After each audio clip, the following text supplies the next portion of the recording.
L'art de négocier, atout du leadership.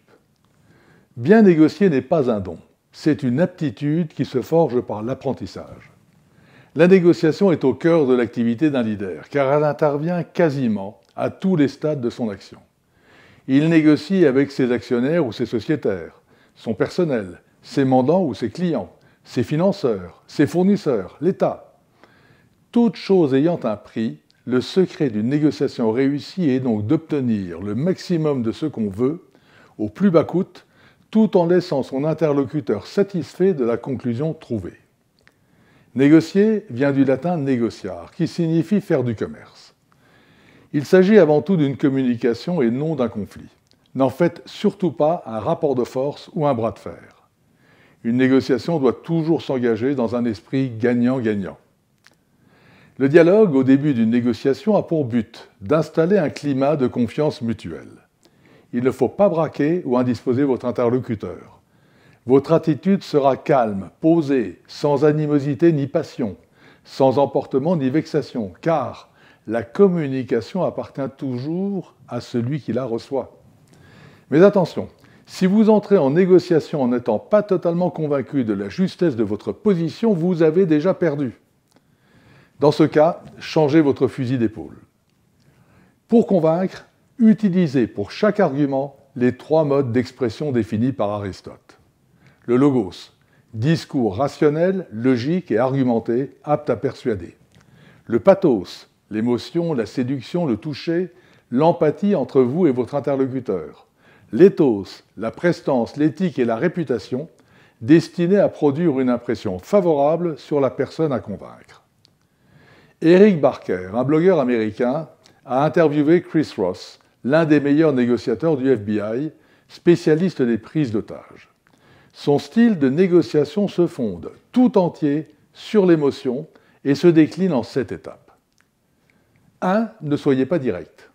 La droiture et l'honnêteté sont des qualités éminentes, mais si vous êtes trop direct à l'ouverture d'une négociation, vous apparaîtrez comme brutal et susciterez une réaction d'autodéfense qui interrompra le dialogue. 2.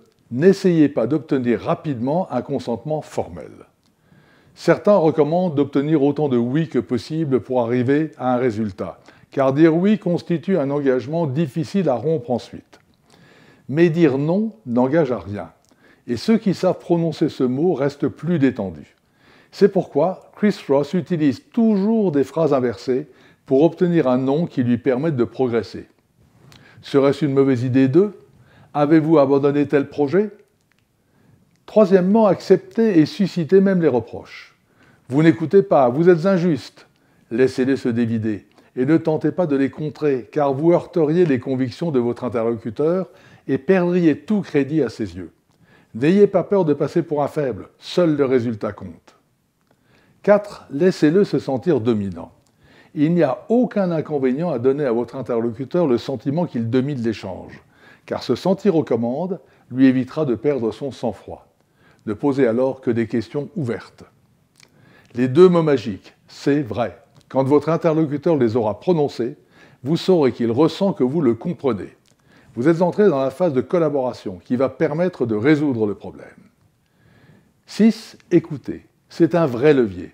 Le seul moyen est de poser des questions et encore des questions, et d'écouter attentivement, en prenant connaissance de ses vrais besoins et des vraies raisons pour lesquelles votre interlocuteur s'oppose à vous.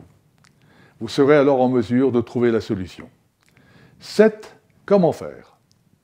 Jouer les naïfs paye. En transférant la résolution de votre problème à votre interlocuteur, il est probable qu'il y apportera une solution satisfaisante pour tous les deux.